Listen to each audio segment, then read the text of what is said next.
Elmira is working at the Institute of Art Studies of the Academy of Sciences of the Republic of Uzbekistan. She has authored a number of monographs dedicated to decorative and applied arts of Uzbekistan.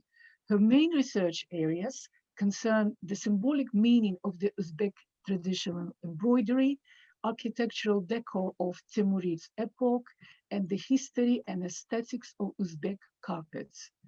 Elmira is also a member of the Academic Council of the International Multimedia Project Cultural Heritage of Uzbekistan in the World Collection. It's a very interesting project and it's still going on. And Elmira is one of the key contributors to this project. In her talk, which will last approximately for about 40 minutes, she will explore how Ikat has been utilized locally and globally as the exponent of various ideas in different historical periods, starting from the 7th century early Islam up to the current days. Please remind me a few housekeeping rules. I would kindly ask you to mute your microphones so we can have a good quality sound.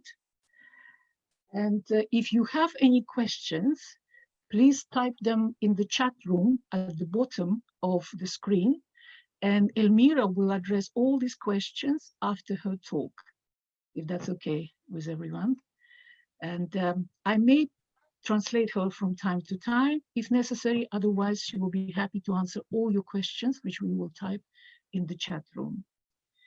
And now I would like to give a virtual floor to our speaker, Professor Elmira Gyul. So we can see her slides up on the screen. I hope everyone can see the slides on her screen. Do you see? Yeah, good, good. So Elmira, Yes. now it's your word. You can Thank begin. you. Thank you very so much. Do you hear me? Yes. Dear ladies and gentlemen, first of all, it's a great pleasure to see you all this evening. Thank you very much for joining me for this presentation, for this lecture. It's my first experience of giving a talk in English because it's not short conference presentation, and I'd like to express my gratitude to Rosa and Louis who offered me this great opportunity. The subject of my talk today is Ikat. I'm sure you all know what Ikat is. Literally, this word means to tie or to bind, from the Malay Indonesia term mengikat. This is a dyeing technique used to pattern textiles that applies resist dyeing to the warp or weft yarns prior to weaving the fabric. This term was coined by the European scholars at the beginning of the 20th century. Also, the term Ikat means finished decorative fabrics made in this technique.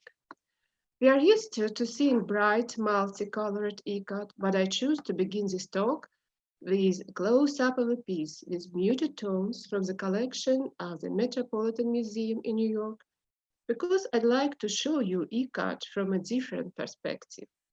In my presentation, we will look at Ikat not as a unique artistic creation, but as a social phenomenon whose role has changed throughout the history. The fabrics of this kind and the production technique were used by many peoples in Central and Southeast Asia, China, Japan, the Middle East, West Africa, and Latin America. So you can see all these centers on the screen. But in Uzbekistan specifically, Ikat became the most brilliantly colorful symbol of the culture. The modern local name for them is Aber fabrics. Aber means cloud, since the patterns resemble light clouds floating in the sky and reflected in the water of a river. Where and when did Ikat first appear? Unfortunately, this remains a mystery. Possibly Ikat had one place of origin, but it is also likely that it appeared independently in different regions and countries. Here on these pictures, you can see that meticulously planned patterns are carried on the warp threads. I'd like to point out that these patterns may be carried on the warp or the wefts, occasionally on both, but in Uzbek Ikat, warps only were dyed.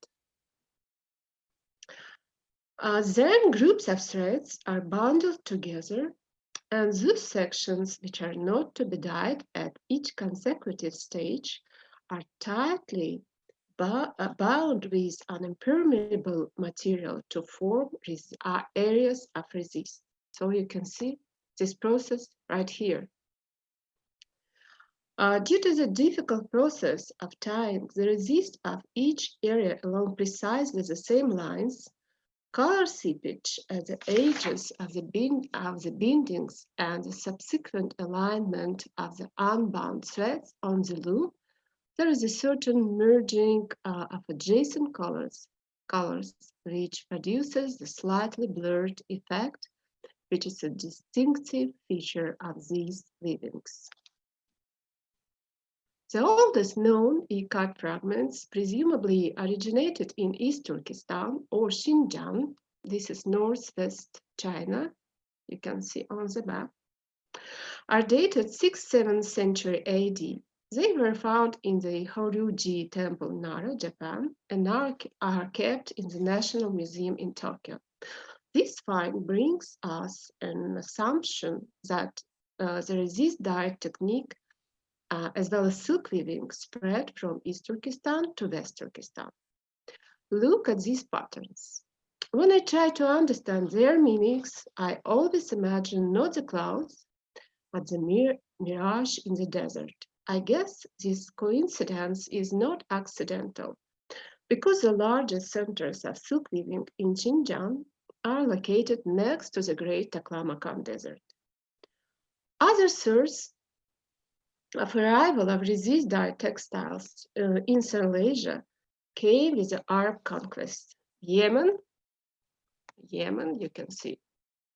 Yemen was the main producers of Ikat in Arabic world. Surviving examples date to the 9th and beginning of the 10th centuries, but they are known from written sources from the 6th century. The Metropolitan Museum holds a wonderful collection of these textiles. You can see some of them on the screen.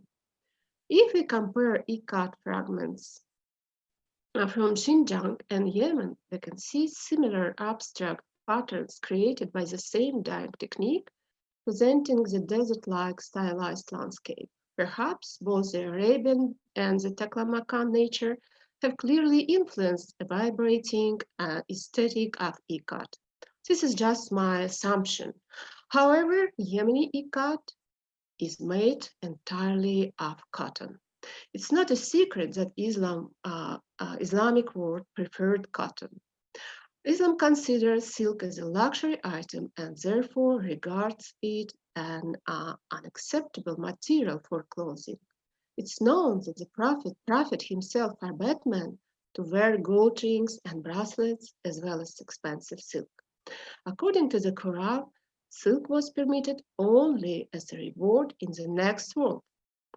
Therefore, there is this dyed ikats, known in Arabic as asp, from the verb asaba, to tie up, worn by Muslims, are exclusively made of cotton. It seems cotton was not considered a luxury, and thus wearing made of cotton was permitted, as it was in line with the Islamic idea of egalitarianism. Another important factor were inscriptions linking the Arab ikats with religion. Arabic writing was either embroidered on the asp textiles or written on them in black ink. Medieval textiles with writings are known as tiras. This is not a pattern, this is a stylized inscription. These textiles were made in specialized workshops under the royal patronage. This is a key factor that allows us to see the asp textiles as an object of religious dimension, since writing in Islam had a sacred aspect. Arabic epigraphy on fabrics, carpets, as well as the walls of buildings marked the period when Islam was conquering new territories, presenting Quranic postulates to the indigenous peoples and winning them over with wise moral instructions and benevolent sayings. Even if the inscription couldn't be read, it was nevertheless taken as a symbol of the Quran, the holiest object for Muslims. Altogether, inscriptions, as famous American scholar Lisa Golombek has expressed it, performed the same role as figures did in paganism and Christianity. Therefore, thanks to inscriptions, we can regard the Arab Ikats or asp textiles as important religious symbols transmitting new religious rules and norms. During the first centuries of Islam, when the religion was striving to win people's hearts and minds, textiles acquired a social function and became one of the instruments in the struggle for faith as symbols of new Islamic ideals. I can illustrate these visually with some pieces that have repeated inscription embroidered in Kufic script reading Al-Mulk Lillah, dominion belongs to God. These inscriptions emphasize once again the role of textile in expressing and spreading new religious ideals. The cotton asp textiles were expressions of religious piety. Let me remind you that, oh my God, what happened? Let me remind you that before the Arab invasion, locals were using for completely different fabrics, the famous Semite heavy silk fabrics, which were the main commodity on the Great Silk Road. So you can see them here. As you can see, they had images of birds and animals, which were the incarnations of Zoroastrian gods. Decoration of this sort was another reason silk was forbidden in the Islamic period. By contrast, the patterns of asp textiles were exclusively abstract with no images whatsoever, as required by Muslim aesthetics. As I already said, it seems that they imitate the desert landscape, patterns created by nature. What kind of patterns could a Bedouin weave? Only those that he saw in front of him getting into the native world of the desert. I think so, just my assumption. So we can guess the production of silk Semites stopped for a while, and local weavers started producing fabrics from cotton. Soon, silk reappeared in the textile production of the Islamic world, as well as in Central Asia. The demand for luxury items provides stronger than religious restrictions. The golden age of Central Asian silk production began in the 19th century, the period of the Uzbek Khanates. I consider that two traditions merged in the resist-dyed textile of Uzbekistan, the Yemeni one, brought by the Arab conquest, and the East Turkestani one. The first tradition led to a kind of compromise, semi-silk adras. These are fabrics made of a silk warp and cotton weft. The second tradition is represented by satin, exclusively silk fabrics. It's hard to say that Arab textile had religious significance during this period. These luxury silks were an important part of the urban economy and brilliant works of art. Arab textiles were worn by everyone, local residents. For example, you can see local men some of them in Arab robes. This is famous photo by Sergei Prakudin-Gorsky. This is Registan Square in Samarkand. Neighboring people from other ethnic groups like Kazakhs or Bukharan Jews men, women, and children, poor, poor and rich, poor and rich. even bacha dancing boys in Ikat dresses, we can see them on these pictures. And thanks to these pictures, we must accept these fabrics were very democratic, not just for the elite who might have perceived them as too flashy. At the end of the 19th century, silk acquired another important function. It became, in a way, the Bukharan Emirates' trump card for a successful foreign policy. Till 1917, the New Silk Road, or as they called it, the Northern Silk Road, linked Bukhara with the capital of the Russian Empire.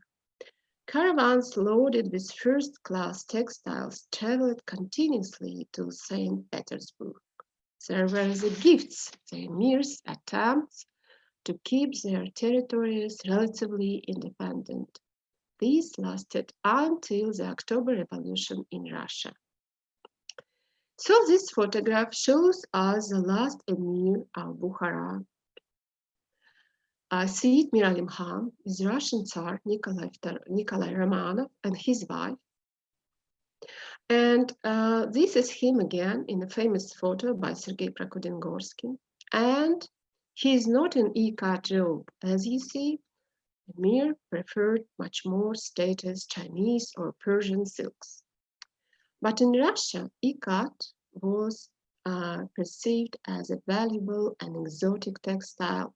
We can see it even as a part of a Russian folk dress. It's a fact. On the other hand, the Russians who poured en masse to Central Asia, conquered then by the Russian Empire, enjoyed dressing up in Oriental costumes as demonstrated by numerous photographs from this period. Look at these men. Of course, this isn't about fashion. It's a statement about new political realities, a sort of game played by the winners who feel like the new lords of conquered territories. Here are two more interesting pictures with Russians wearing Uzbek dresses. The popularity of Ikat continued well in the early Soviet period. For example, people from the art world liked wearing fantastically colored ikats to emphasize their bohemian lifestyle. The photo on the left is a portrait of Kirill Kustodiev, son of the famous Russian artist Boris Kustodiev, in a gorgeous robe made of Uzbek ikat. On the right is a portrait of academician Severtsev and the no less famous architect Alexei Shusev, who built the Lenin Mausoleum on Red Square in Moscow and the Navai Theater in Tashkent. It should be pointed out that leaders of the Soviet Union, like Stalin, Khrushchev, Brezhnev, and not only Soviet Union, but also you can see here Fidel Castro, they also liked wearing traditional costumes from Central Asia to proclaim ideas of united country and friendship between the nations. At the same time, we can see the hidden political meaning in these photographs. They convey a message about power and submission.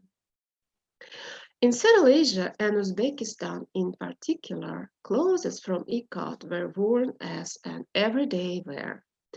But the problem arose during the Soviet period when the production of Ikat became industrialized. The manual labor was replaced by machines in the weaving factories.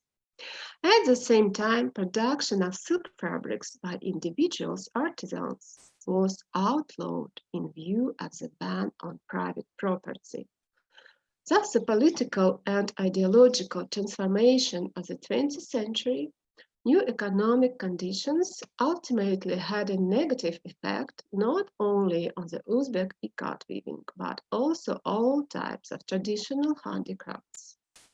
The ancient art of handmade silk weaving was reborn after 1991 when Uzbekistan gained independence. Changes in the country's economic structure and emergence of private entrepreneurship made it possible for artisans to start producing silk textile once again. However, the Uzbek Ikat must thank the West for its true charm. It's Western fashion designers who brought it to the world of haute couture. Sophia Loren appeared in an Ikat dress on the cover of Vogue magazine in 1966. By the way, this is a model of one of the pillars of the American fashion world, Oscar de la Renta. He created 3 Ikat coats with white and dark fur. But the real heyday of Ikat on the world's fashion podium began in the late 1990s. It seems the first was John Galliano, who used Silesian Ikat patterns both for his own label and for Dior. Then in his spring 2005 collection, Oscar de la Renta introduced a number of designs with patterns created by the famous Uzbek weaver Rasul Mirzaahmedov. Here you can see Rasul Mirzaahmedov with his own designed fabric, and Oscar de la Renta model where he used this fabric, the same fabric, created by Rasul Mirzaahmedov. Others who have used Ikat textiles in their creations include Balenciaga, Gucci, Roberto Cavalli, and many others. So you can see some of them here. No doubt it served to popularize Central Asian culture abroad. The transformation of Ikat does not end there, however. After appearing in various manifestations as a symbol of religious piety, a symbol of power, an item of high fashion and of everyday clothing, Ikat bursts into the field of art, revealing its new and unexplored facets. The first meeting of Ikat and modern art occurred in the beginning of the 20th century in the field of the Russian avant-garde. The influence of these fabrics on the work of abstract artists and expressionists has been stressed by many scholars as painters turned to the multicolored East in search of new inspirations. I'd like to remember exhibition The Russian Avant-Garde and Silks of Bukhara, which was organized by the Peter the Great Museum of Anthropology and Ethnography in 2006. One of the authors of the exhibition catalog noted, it's hard to say how familiar Vasily Kandinsky was with silk items from Bukhara, but one cannot help mentioning his phrase after he visited the exhibition of Oriental art held in Munich in 1908, which was visited also by Matisse and a number of other artists. He wrote in his memoirs, "Robes sound like music." But I also would like to mention the earliest 1900 World Fair in Paris. The Russian pavilion had a special Central Asian hall, which was decorated in Central Asian style, of course, with the image of Bibi Khanum Mosque, and I assume this photo was taken at this fair.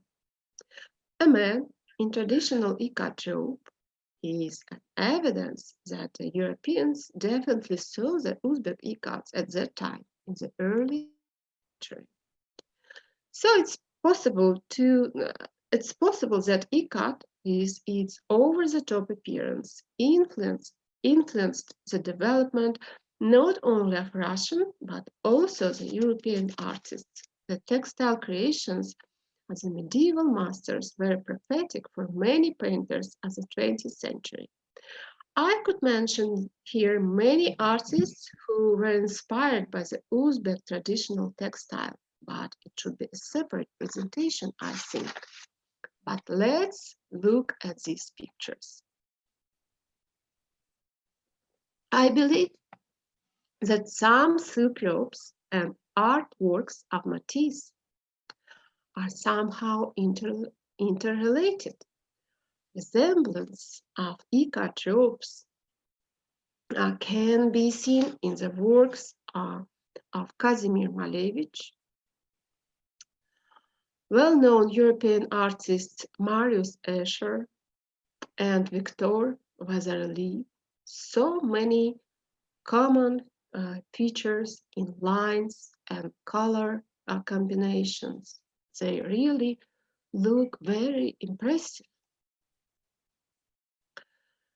Here in Ikat robe and well-known American painter Mark Rothko artwork.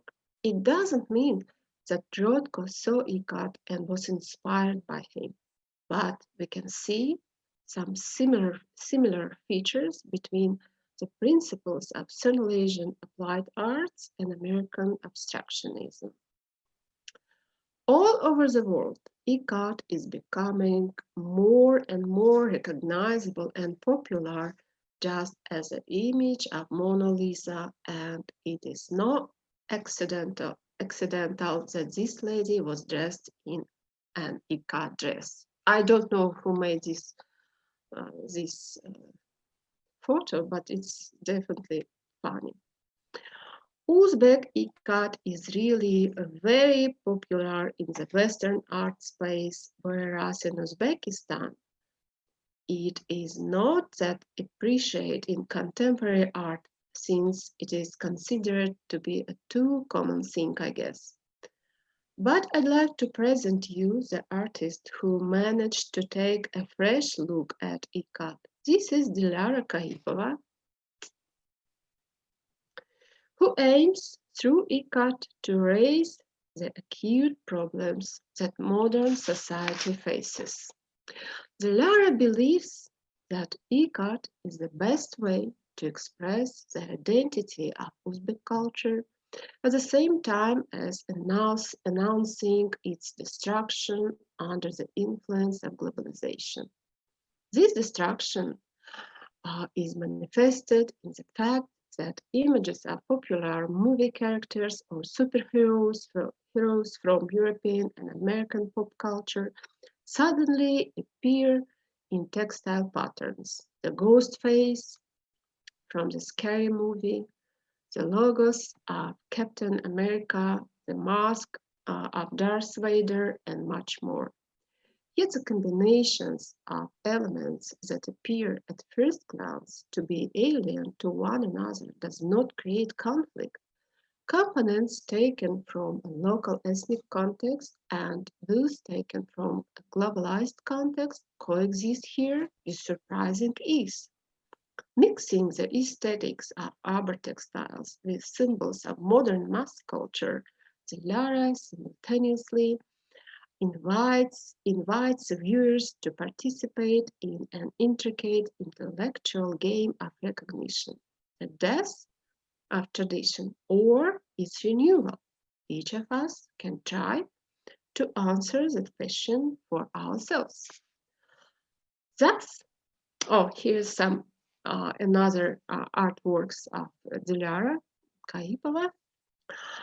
Thus, Ikat has been an exponent of different ideas in different historical periods. It has been a manifestation of religion statements, a symbol of political ambitions, a fashion world fetish, and a phenomenon of modern art.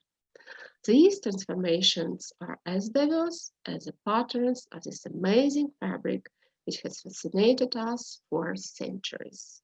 Thank you for your attention. That's all. Thank you very much, Elmira. Can you hear me? Yes. Yeah.